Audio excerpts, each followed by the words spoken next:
viewers of Wasteland TV. Tonight we're going to talk about a Disney Tarzan figure. Why? Because I have nothing else to talk about tonight. And this is made back in the days when, and you see he's about the size of a Rockstar can. He has big feet for balancing so a child doesn't knock him over very easily. And I don't know what year he was made, but it was sometime when Tarzan was still around. Let me see if I can find that magnifying glass in my mess I call a work area. Here it is, magnifying glass. All it says is China.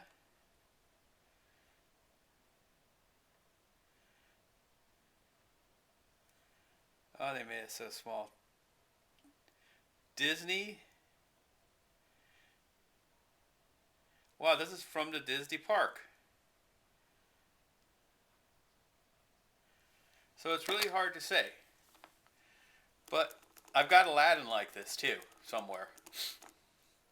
And they're kind of like He-Man figures. Before, after the run of He-Man, they take a lot of the ideas of He-Man and gave him superpowers. He did at one time have his dagger and maybe a vine. And you could play with him with the what are those guys called? Where they had fireman, rescue team by Fisher Price in the 90s. Because this is a 90s toy line. That's one thing for sure.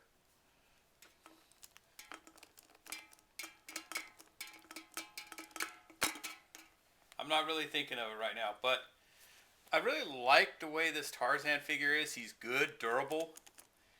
They don't make kid toys like this anymore. They're like smaller than a Star Wars figure. They're kind of like the size of this Sonic figure nowadays for little kids to play with. So then they can create these elaborate play sets that parents have to buy and put tons of money into.